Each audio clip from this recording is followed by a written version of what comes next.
Hello guys, only UPSC पे आप लोगों का एक बार फिर से बहुत बहुत स्वागत है। तो चलिए, करंट अफेयर्स की सीरीज़ में हम देखेंगे आज 7 और 8 अप्रैल के करंट अफेयर्स। तो सबसे पहला न्यूज़ है ऑनलाइन प्लेटफॉर्म के बारे में। यूनियन गवर्नमेंट ने यह डिक्लेयर किया है कि जितने सोशल मीडिया और अदर इंटरमीडिएरी हैं, जैसे कि ट्विटर्स, यूट्यूब या फेसबुक वगैरह, तो इन सब को फेक न्यूज़ आर्टिकल को अब टेक डाउन करना पड़ेगा अगर पीआईबी के तरफ से उस पर फेक फ्लैग का अलर्ट जारी किया जाता है। मतलब अगर पीआईबी ने किसी न्यूज़ के बारे में बता दिया है, अलर्ट जारी कर दिया है कि ये पर्टिकुलर न्यूज़ फेक है, तो आपको किसी भी तरह के सोशल मीडिया और जितने इंटरमीडिएरी प्लेटफॉर्म्स हैं, सभी पर से ये पर्टिकुलर न्यूज़ हटाना पड़ेगा आपको। तो ये जो चेंजेस हुए हैं, इनके नोटिस आए हैं इस अमेंडमेंट रूल के तरफ से। तो कौन सा अमेंडमेंट रूल है? Information technology amendment rules 2023। ये अमेंडमेंट किया गया है in the amending the IT rule 2021। तो 2021 का ये रूल था जिसको 2023 में, यानी कि रिसेंट दिनों में, इसको चेंज किया गया और इसमें ये चेंजेस लाए गए। तो ये इम्पॉर्टेंट है। तो ये जो अमेंडमेंट का स्टेप लिया गया है, ये सभी प्लेटफॉर्म के लिए ये लिया गया है ताकि फेक न्यूज़ से लोगों को बचाया जा सके। ठीक है, तो इसके लिए पीआईबी यानी कि प्रेस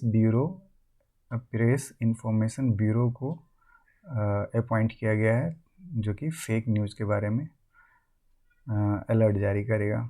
और ये इन्फॉर्मेशन किनके द्वारा दिया गया? तो ministry of state for electronics and information technology जो है राजीव चंद्रशेखर के द्वारा। इसमें एक और छोटी सी न्यूज़ है, इधर आप देख रहे होंगे, अमेंडमेंट किया गया है to check online real money gaming. तो ये भी इसी अमेंडमेंट रूल से ही रिलेटेड है, जिसमें कि आईटी रूल 2021 है, जिसमें ऑनलाइन रियल मनी गेम्स जितने होते हैं उसके बारे में ये दिया हुआ है। तो ऑनलाइन रियल मनी गेम, जैसे कि आपने देखा होगा, बहुत सारे बेटिंग गेम चलते रहते हैं। जैसे अभी आईपीएल का सीज़न हो रहा है या कबड्डी का वो पीएसएल का सीज़न होगा। तो ये सब जितने भी गेम्स होते हैं उस पे आधारित कुछ बेटिंग ऐप्स आ जाते हैं मार्केट में। बहुत पॉपुलर ऐप भी हैं कुछ। तो इन लोग क्या करते हैं कि जो रियल गेम होते रहता है उसके आधार पे आपको गेम खेलने के लिए बोलते हैं और उसमें पैसे भी आप जीत सकते हैं। तो मिनिस्ट्री ऑफ इंफॉर्मेशन ब्रॉडकास्टिंग ने ये एडवाइजरी जारी किया है सभी मीडिया एंटिटीज़ और प्लेटफॉर्म के लिए, जितने भी ऑनलाइन इंटरमीडियरी हैं सभी के लिए, कि आप लोग जो एडवर्टीज़मेंट करते हो बेटिंग और गैम्बलिंग प्लेटफॉर्म के लिए, उस पे उसके लिए ये रेगुलेशन लाए जा रहे हैं। तो एक सेल्फ रेगुलेटरी बॉडी बनाई जाएगी, एसआरबी। उसमें उस प्लेटफॉर्म को रजिस्टर, उस जो गेमिंग प्लेटफॉर्म है सभी को रजिस्टर करना पड़ेगा। और ये जो बॉडी गेम के लिए जो भी रूल्स बनाएगी, अगर उस रूल्स को, रेगुलेशन को, अगर वो पर्टिकुलर ऑनलाइन गेम फॉलो कर रहा होगा, तब तो उसको गेम का ये सर्टिफिकेट मिलेगा, अदरवाइज उसे बेटिंग का सर्टिफिकेट मिलेगा। तो अगर बेटिंग का सर्टिफिकेट मिल गया तो गैम्बलिंग का या बेटिंग का, तो उस पर एडवर्टीज़मेंट नहीं किया जा सकता है किसी भी प्लेटफॉर्म पे उसके लिए। 2021 के आईटी रूल में ही अमेंडमेंट ला करके ये किया गया है।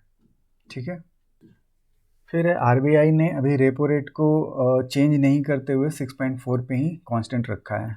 तो आप देख सकते हैं कि जैसे कोविड आया था 2019 के लास्ट में, तो 2019 में ये ग्राफ में आपको पता चल रहा होगा, 2020 में जब कोविड के लिए गवर्नमेंट ने मॉनेटरी पॉलिसी में थोड़ी ईज़ की, 4 पॉइंट के आसपास इन्होंने कांस्टेंट रखा बहुत दिनों के लिए ये रेपो रेट। और फिर धीरे धीरे जैसे जैसे हालात नॉर्मल हुए कोविड, पोस्ट कोविड, तो उसे फिर से बढ़ाया जा रहा है।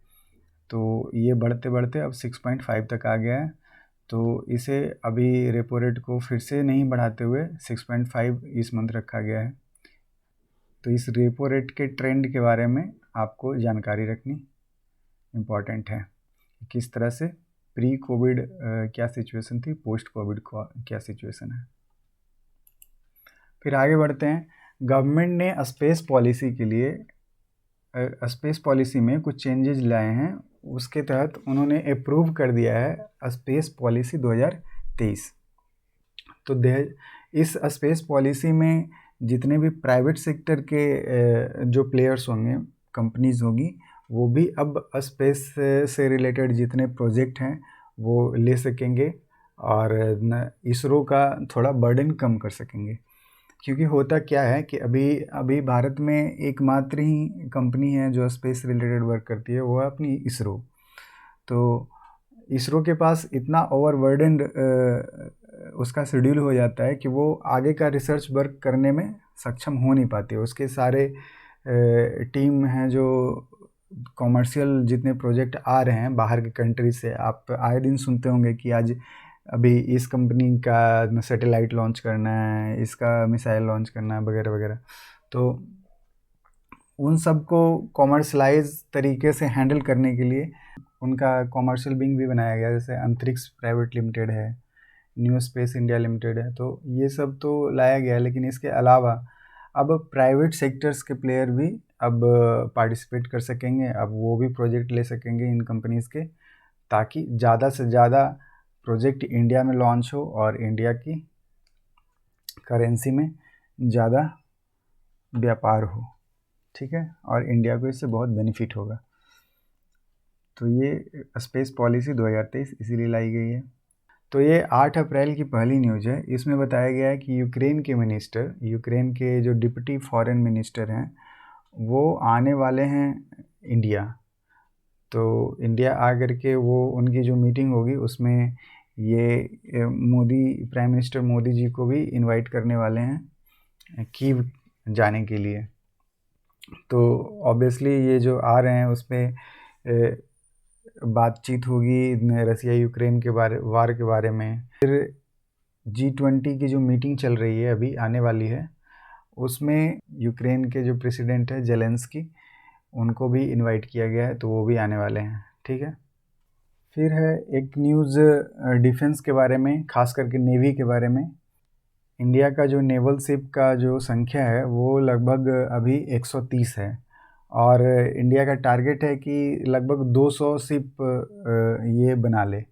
लेकिन जिस ट्रैजेक्टरी से, मतलब जिस स्पीड से मैन्युफैक्चर हो रहा है इन सब नेवल शिप्स की और सबमरीन्स की, तो लगता है कि ये लगभग 150-160 के आसपास ही ये बन पाएंगे।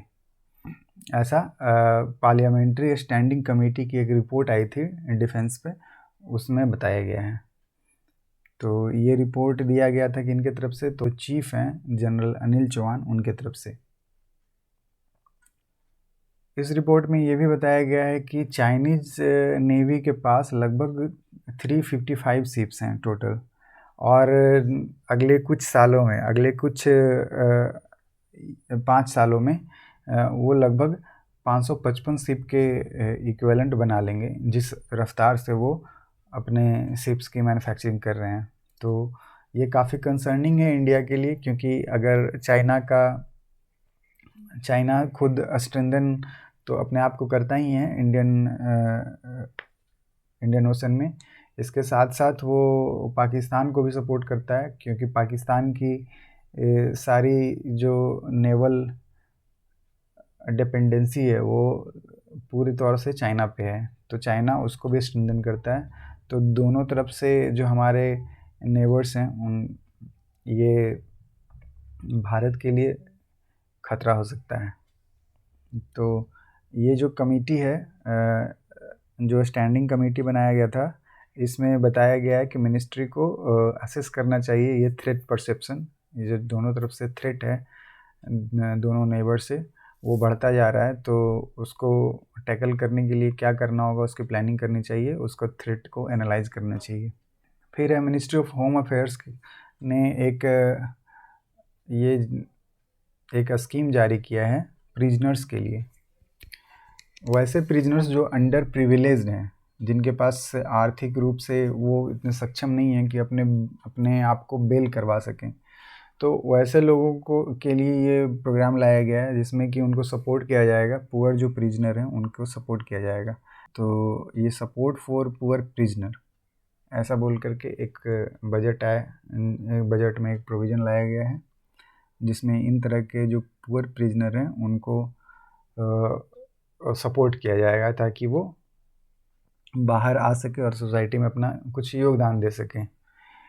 इसका एक और भी कारण है बहुत इम्पॉर्टेंट, एक रिपोर्ट आया था statistics of India report prisoners के ऊपर 2021 में, जो इस रिपोर्ट के आधार पे ये पता चलता है कि लगभग 5.5 लाख लोग प्रिजन में अभी इंडिया में बंद हैं, लेकिन टोटल कैपेसिटी है लगभग 4.25 लाख ही। मतलब जेल में भारतीय जेलों में कुल मिलाकर के 4.5 लाख कैदियों के लिए स्पेस है, लेकिन अभी उसमें बंद कितने हैं तो लगभग 5.5 लाख। तो ये लगभग 130% का जो ऑक्यूपेंसी रेट है उसको कम किया जा सके इस प्रोग्राम के तहत। ये भी एक ऑब्जेक्टिव है इस प्रोग्राम का। चलिए आगे बढ़ते हैं। हिमाचल प्रदेश ये जो कैनबिस है यानी कि जो भांग का पेड़ होता है, भांग का पौधा होता है, उसको लीगलाइज करने के लिए विचार कर रही है। तो इसको लीगलाइज करने से क्या होगा कि इससे इनका मानना है कि इससे स्टेट के लिए रेवेन्यू जनरेट करने में ये मददगार होगा, और इसके साथ साथ ये बहुत सारे इसमें मेडिसिनल प्रॉपर्टीज़ होती हैं तो उसका भी उपयोग किया जा सकेगा दवा बनाने में, और इंडस्ट्रियल पर्पस से भी यूज किया जा सकता है, ऐसा हिमाचल प्रदेश के चीफ मिनिस्टर ने कहा है।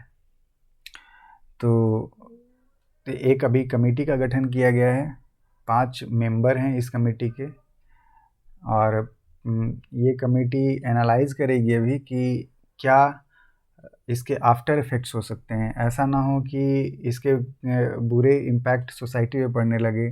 जब खुलेआम भांग का ये जो उपलब्धता है सोसाइटी में बढ़ जाए तो उससे हो सकता है कि सोसाइटी पे निगेटिव इम्पैक्ट पड़े, लोगों को लत लग जाए इस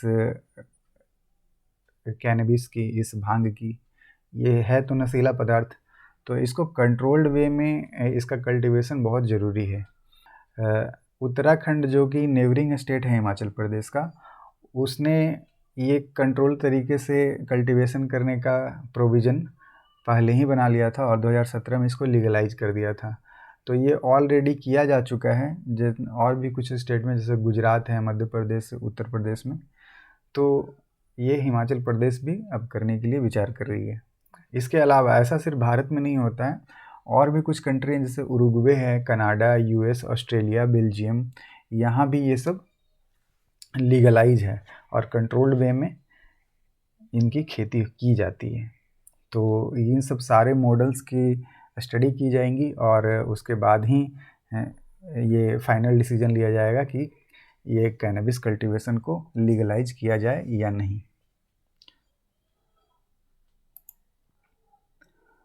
फिर है आज का आखिरी न्यूज़ कि इंडिया फॉरेस्ट रिजर्व में ड्रॉप आया है 329 मिलियन का। तो 329 मिलियन के ड्रॉप के साथ भारत का अभी जो करंट फॉरेस्ट रिजर्व है मार्च 31 को, वो हो गया है $578 बिलियन।